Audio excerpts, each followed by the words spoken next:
جب اس کے پاس پیسہ آیا تو کسی نے بھی اس کے ماضی کے بارے میں زیادہ جستجو نہیں کی اور رفتہ رفتہ وہ معاشرے کا ایک آبرو مند رکن بن گیا۔ اب اسے آمدنی کے ساتھ اپنی یہ آبرو بھی بہت عزیز تھی۔ چرس کے مضمرات خاصے تباکن تھے۔ بھنگ کے پودے کی کاشت بہت آسان تھی اور پھر اس سے چرس کی تیاری بہت زیادہ دشوار نہیں تھی۔ ملکی قانون سے ماورا چرس فروش فخریہ اپنی دکانوں پر پہاڑی بکروں کی سفید کھالوں والی کھال کی نمائش کیا کرتے تھے، جو اس طریقہ کار کی تشہیر کا ایک جانا بوجھا ذریعہ تھا جس کی مدد سے بہترین چرس تیار کی جاتی تھی۔ چرس کی یہ گولی 4 سے 6 گھنٹوں کے لیے کافی ہوتی تھی۔ گہری سیاہی مائل سبز گولی کو دیا سلائی کی حرارت نرم کر دیتی تھی، پھر اسے تمباکو میں ملا کر ہتھیلی پر خوب اچھی طرح رگڑا جاتا تھا تاکہ دونوں چیزیں یکجان ہو جائیں۔ پھر اس تمباکو سے بھری ہوئی سگریٹ کے گہرے گہرے کش دوسرے ہی عالم کی سیر کروا دیتے تھے۔ آنکھیں بتدریج سرخ ہوتے ہوتے خونی کبوتر کا رنگ اختیار کر لیتی، دل کی دھڑکنیں تیز ہو جاتی، پیاس کا احساس بڑھنے لگتا، سینے پر کھچاؤ طاری ہو جاتا، ہلکی سی غنودگی کی کیفیت لطافت کے ایک سمندر میں ہچکولے دینے لگتی اور بھوک کھل جاتی۔ مگر پینے والوں کو ان اثرات کا نہ زیادہ احساس ہوتا تھا اور نہ انہیں ان سے کوئی غرض تھی۔ ان کے لیے چرس ایک ایسا سستا نشہ تھا جس کی مدد سے ذہن عالم سرور میں کھو کر زمان و مکان کے احساسات سے یکسر عاری ہو جاتا تھا۔ چرس کا 8.5 گھنٹے کام کرنے والا مزدور پلک جھپکائے اور تھکان محسوس کیے بغیر 16 اور 18 گھنٹے تک کام کر سکتا تھا۔ کراچی سے حیدرآباد تک پہنچ کر اونگنے والا ٹرک ڈرائیور کہیں رکے بغیر ملتان تک مسلسل ڈرائیونگ کر سکتا تھا۔ اس کے مؤثر اثرات سے نشے باز بے خبر تھے یا جان بوجھ کر اس بارے میں سوچنا نہیں چاہتے تھے۔ نئے عادی تو آسانی سے اعصابی اختلال کا شکار ہو جاتے، جو عادی تھے ان کے بھی اعصابی رد عمل میں ہم آہنگی برقرار نہ رہتی، بصارت کے زاویے بدل جاتے، قد و خال سے لے کر سراپا تک بدلا بدلا نظر لگتا اور سب سے بڑا اثر قوت فیصلہ پر پڑتا۔ جو گاڑی چند 100 گز دور ہوتی میلوں دور نظر آتی، سامنے سے سڑک کے وسط میں آتا ہوا دیو ہیکل ٹرک کچی پٹڑی پر چلتا ہوا نظر آتا اور یوں ہولناک حادثے رونما ہوتے۔ متعدد ہلاک ہو جاتے، جو بچ رہے تھے وہ بھی زخموں سے چور ہوتے یا زندگی بھر کے لیے معذور ہو جاتے، لیکن ان تباہ کاریوں کے باوجود چرس مقبول تھی۔ روز بروز اس کا استعمال بڑھتا جا رہا تھا۔ سستی آبادیوں میں ٹھکانہ بنانے کے بعد یہ وبا معزز گھرانوں کو بھی اپنی لپیٹ میں لے چکی تھی اور شہر میں چرس کی روزانہ کھپت منوں کی مقدار میں ہو رہی تھی۔ مگر ماہرین کو ایک ہی امید تھی، ابلاغ عامہ کے ذرائع سے چرس کی تباہ کاری کی تشہیر لوگوں کو غول در غول اس وبا میں مبتلا ہونے سے بچا سکتی تھی، اور جو اسے ترک کرنا چاہتا تھا تھوڑی سی قوت ارادی کے ساتھ اسے ترک کر سکتا تھا، چونکہ چرس کا چنگل بہت زیادہ ہولناک نہیں تھا۔ 2-4 دن کی طلب سستی اور تھکان کے بعد اس کے اثرات یکسر ختم ہو جاتے تھے۔ ان امیدواروں کے ساتھ ہی ایماندار اہل کاروانے چور دروازوں کا بھی کلا کما کرنے میں مصروف تھے، جن سے گزر کر یہ زود اثر نشہ معاشرے کی رگوں میں سرایت کرتا جا رہا تھا۔ پاکستانی میں نہیں بلکہ دنیا کے گوشے گوشے میں چرس مقبول ہو رہی تھی۔ نوجوان لڑکوں اور لڑکیوں کے گروپ پر اجتماعی طور پر اس میں مبتلا ہو رہے تھے۔ موسیقار اس کے سرور میں لافانی دھنیں تلاش کرنے کے دعوے دار تھے۔ طالب علموں میں یہ شوق فیشن بن رہا تھا۔ اداکار اس کے دم لگا کر سیٹ پر گھنٹوں تیز ترین روشنیوں میں کام کرتے اور پھر نیا شاٹ دینے کے لیے تیار رہتے۔ زندگی کا کوئی شعبہ اس وبا سے محفوظ نہیں تھا۔ ملکی مفاد کو اپنی ذمہ داری سمجھنے والی حکومت پوری قوت کے ساتھ اس لعنت کا کلا کما کرنے میں مصروف تھی۔ عالمی ادارے حرکت میں آ چکے تھے اور ساری کوششیں اس ایک نقطے پر مرکوز تھیں کہ ان زمینوں کو باندھ کر دیا جائے جہاں برگے حشیش کے پنپنے کے آثار ہوں۔ اس کی پیداواری مراکز کو نیست و نابود کے بغیر اس زرعی لعنت سے نجات ناممکن تھی، مگر یہ کام اتنا آسان نہیں تھا۔ جنوبی امریکہ، شمالی افریقہ اور ایشیا کے دشوار گزار علاقوں میں اس منافع بخش فصل کی کاشت جاری تھی۔ وہ علاقے اول تو ویسے ہی بیرونی عناصر کی پہنچ سے باہر تھے اور جہاں پہنچا بھی جا سکتا تھا وہاں شہری قوانین کی رسائی نہیں تھی۔ اس دوران میں جب آبکاری کے محکمے کو مخبروں سے یہ اطلاع ملی کہ شہر میں اچانک چرس کا قحط پڑ گیا ہے تو پورے محکمے میں حیرت کی ایک خوشگوار لہر دوڑ گئی۔ چند ایسے بھی تھے جو اس خبر کو اپنے سہانے مستقبل کے لیے فعال بد سمجھ کر منہ لٹکائے بیٹھے تھے۔ پچھلے 4-5 ہفتوں میں نہ پولیس نے کوئی بڑا چھاپا مارا تھا، نہ آبکاری کے حکام نے بھاری مقدار میں مال پکڑا تھا۔ ساری کارروائی گھومتے پھرتے آوارہ گرد لوگوں تک محدود تھی جن کے قبضے سے 2-400 گرام مال برآمد ہوتا تھا۔ ایسے زرخیز ماحول میں چرس کا قحط ایک انہونی سی بات لگتی تھی، لہذا اعلیٰ افسران ذاتی طور پر ان اطلاعات کی تصدیق پر تل گئے۔ گلباز خان شہر کے ایک مشہور ترین اڈے کا مالک تھا۔ تھڑے اور چرس سے اعلیٰ ولایتی شراب تک ہر شے اس کے ٹھکانے پر مل جاتی تھی، لیکن اڈے کے قرب و جوار میں ان اشیاء کا استعمال ممنوع تھا۔ ضرورت مند آتے اور رقم ادا کر کے مطلوبہ نشہ ساتھ لے جاتے۔ اپنے اس کاروبار کے تحفظ کے لیے وہ ماہانہ ایک بھاری رقم متعلقہ ایجنسیوں کو ادا کرتا تھا، لیکن جب چرس کا بحران پیدا ہوا تو گلباز کی آمدنی بری طرح متاثر ہوئی، کیونکہ اس علاقے میں سب سے زیادہ کھپت چرس ہی کی تھی۔ جب اس کی آمدنی میں فرق آیا تو اس نے بھتے کی رقم میں بھی نمایاں کمی کر دی۔ اس نے درمیانی آدمی کو رقم میں کمی کا سبب بتا دیا تھا، جس کی تصدیق پچھلے ہفتوں میں مخبروں کی اطلاعات سے ہوتی تھی، لیکن جب اپنے مفادات پر ضرب پڑی تو لوگ یقین نہ کر سکے کہ ان کی چشم پوشی کے باوجود شہر میں چرس کا بحران ہے۔ اس میں یقینی کا ایک ہی نتیجہ برآمد ہوا اور گلباز خان کی نیت پر شبہ کیا جانے لگا۔ اسے اس کے اڈے پر گھیرنا نامناسب تھا، وہاں اس کے حواریوں کے علاوہ گاہک بھی اس کے حامی ہو جاتے اور پارٹی سنگین دشواریوں سے دوچار ہو سکتی تھی۔ لہذا فیصلہ کیا گیا کہ گلباز خان کو تھانے میں بلا کر باز پرس کی جائے۔ اسے بلانا بھی ایک مسئلہ تھا، وہ لاکھ ناپسندیدہ اور گنڈا سے ہی لیکن باقاعدہ خراج گزار تھا۔ اس کے بھتوں کی باقاعدگی نے اسے بہت خود سر اور بد زبان سا بنا دیا تھا۔ یہی وجہ تھی کہ گشت والے بھی اس کے اڈے سے کنی کترا کر گزرتے تھے۔ اس کے اپنے اڈے پر کسی سرکاری اہلکار کی موجودگی سے برہمی کا جواز بھی تھا، جس کا وہ برملا اظہار کرتا پھرتا تھا۔ اس کے گاہکوں میں لفنگوں کے ساتھ ساتھ شرفاء کی بھی معقول تعداد تھی، جو نشے کے ساتھ عزت کے بھی شوقین تھے۔ انہی کا اعتماد قائم رکھنے کے لیے گلباز خان بھاری رقوم ادا کرتا تھا تاکہ اس کے گاہک بلا کسی خوف و تردد کے اس کے اڈے پر آتے رہیں۔ آخرکار ایک نئے ASI کو طلبی کا پیغام گلباز خان تک پہنچانے پر مامور کیا گیا۔ اسے سمجھا دیا گیا تھا کہ وہاں جاتے ہوئے وہ وردی کے بجائے سادہ لباس استعمال کرے۔ وہ سادہ پوش جوان افسر گلباز خان کے اڈے پر پہنچا تو وہاں لوگوں کی خاصی آمد و رفت جاری تھی۔ وہ افسر سیدھا کاؤنٹر پر جا پہنچا۔ گلباز خان اپنے گاہکوں کے چہرے خوب پہچانتا تھا۔ ایک اجنبی کو سامنے پایا تو اس کی تیوریوں پر بل پڑ گئے۔ گلباز خان تم ہی ہو؟ افسر نے اپنی تسلی کے لیے سوال کیا۔ وہ اس کا نام ہی سنتا رہا تھا، صورت آشنا نہیں تھا۔ پس اندازے سے کاؤنٹر پر چلا گیا تھا۔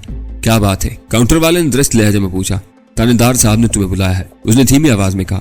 خوب۔ وہ مونچھوں پر ہاتھ پھیرتے ہوئے تزہی کا میز انداز میں مسکرایا اور پھر کاؤنٹر کے پیچھے سے باہر نکلا۔ میرے ساتھ آؤ۔ اس نے افسر کا بازو تھاما اور بیٹھک میں گھس گیا۔ ہاں آپ بتاؤ کیا کہہ رہے تھے؟ وہ دروازے کی کنڈی چڑھا کر پلٹا تو اس کی نگاہیں خوفناک ہو چکی تھی۔ تمہیں تھانے صاحب نے بلایا ہے، نوجوان افسر نے نرمی سے کام لیتے ہوئے کہا۔ کیا کام ہے؟ مجھے نہیں معلوم۔ سنو دوست، گلباز خان گستاخانہ انداز میں اس کے شانے پر ہاتھ مار کر بولا۔ تم سادہ لباس میں ہو اس لیے میں کیسے کہہ سکتا ہوں کہ تم کون ہو؟ تمہاری ٹھکائی کرا کے باہر پھنکوا سکتا ہوں اور یہ بھی کہہ سکتا ہوں کہ تم نے پنگا کرنے کی کوشش کی تھی اور یہاں لوگ میری بات کی گواہی دیں گے۔ چاہو تو تمہیں آبکاری والوں کے حوالے بھی کر سکتا ہوں جو تمہارے قبضے سے آدھا کلو چرس کی برآمدگی کی کہانی سنائیں گے جو تم مجھے بیچنا چاہتے تھے۔ مگر کیوں؟ یہ سب کچھ تم کیوں کرو گے؟ نوجوان افسر نے غصے کے باوجود موقع کی نزاکت بھانپ کر کہا۔ اس نے سمجھ لیا تھا کہ وہ نادانستگی میں بھیڑیوں کے قول میں آپنسا تھا، اس لیے کہ مجھے تم پر شبہ ہے۔ گلباز اپنی بائیں مونچھ مروڑتے ہوئے مکارانہ لہجہ میں بولا۔ مجھے آج تک تھانے میں سے بلانے کی نوبت نہیں آئی۔ میں سرکاری گاڑی میں آیا ہوں جو ڈرائیور سمیت اگلی نکڑ پر موجود ہے۔ اوہ تو اس جیب میں تم ہی آئے ہو۔ گلباز خان کا لہجہ نرم پڑ گیا۔ اس جیب کی آمد کی اطلاع تو مجھے تمہارے آنے سے پہلے مل گئی تھی۔ جیب وہاں کیوں چھوڑ دی ہے؟ نوجوان افسر تاؤ کھا کر رہ گیا۔ سنا تھا کہ تم اپنے اڈے پر سرکاری گاڑی اور وردی پسند نہیں کرتے، اس لیے جیب وہاں چھوڑ کر سادہ لباس میں آیا ہوں۔ تم چلو میں ابھی آتا ہوں۔ یہ کہتے ہی اس نے دروازے کنڈی کھول دی۔ جب وہ افسر باہر نکلنے کے لیے گلباز خان کے قریب سے گزرا تو اس نے مربیانہ انداز میں اس کی کمر پر ہاتھ رکھ دیا۔ برا نہ ماننا میری کسی بات کا، تمہاری طرح ہمارا پیشہ بھی ایسا ہی ہے۔ ہر ایک کو اس وقت تک مشکوک سمجھتے ہیں جب تک وہ خود کو اعتماد کے قابل ثابت نہ کرتے۔ وہ افسر وہاں سے نکلتا چلا گیا۔ تھوڑی دیر بعد ہی تھانے کی حدود میں ایک چمچم کرتی ہوئی سفید کار داخل ہوئی۔ اس میں اگلی نشست سے دراز کا مسلح آدمی اترے جن کے ہولسٹروں میں ریوالوروں کے دستے چمک رہے تھے۔ ان میں سے ایک نے عقبی دروازہ کھولا اور گلباز خان سینہ تانے نیچے اتر کر عمارت کی طرف بڑھ گیا۔ نخوت امیز اشاروں سے چناساؤں کے سلام کا جواب دیتے ہوئے وہ سیدھا انچارج کے کمرے میں گھستا چلا گیا۔ اندر پرتپاک فکروں کا تبادلہ ہوا اور گلباز خان ایک کرسی پر جم گیا۔ وہاں 3 افسر موجود تھے۔ کیسے یاد کیا مجھنا چیز کو؟ اس نے بیٹھتے ہی سوال کر ڈالا۔ دھندا کیسا چل رہا ہے؟ مانی خیز لہجے میں سوال کیا گیا۔ مندہ ہے، آپ لوگوں کو دے دلا کر ٹھیے کا خرچ بھی نہیں نکل رہا۔ وہ بے پرواہی کے انداز میں بولا۔ سمجھ میں نہیں آ رہا کہ کیا ہو رہا ہے۔ سمجھ میں تو ہماری بھی نہیں آ رہا گلباز خان، دوسرے افسر نے کہا، اس لیے تمہیں یہاں تک آنے کی تکلیف دی ہے۔ مارکیٹ میں مال ایک دم نایاب ہو گیا ہے۔ گلباز خان کرسی پر پیرو بدلتے ہوئے بولا۔ کسی قیمت پر نہیں مل رہا۔ باہر کی کوئی پارٹی تو نہیں آ گئی شہر میں؟ گلباز خان ہنسا۔ کوئی پارٹی وارٹی نہیں آئی، بس اوپر سے مال نہیں آ رہا۔ کوئی ایک ہی پارٹی تو دھندا نہیں چلا رہی، بڑی پارٹی ایک ہی ہے جس کی مٹھی میں پورا شہر ہے۔ گلباز خان یوں بولا جیسے کوئی بزرگ نو آموز بچوں سے مخاطب ہوں جو چھوٹے موٹے ہیں، وہ اپنی چاندی کر رہے ہیں، ملاوٹ کیا وہ مال اصل سے 4 گنا داموں پر بیچ رہے ہیں۔ خیر یہ تمہارا اپنا معاملہ ہے، انچارج اکتائے ہوئے لہجے میں بولا۔ آج قحط ہے تو کل مال کی فراوانی بھی ہوگی اور تم بھی سونا کماؤ گے۔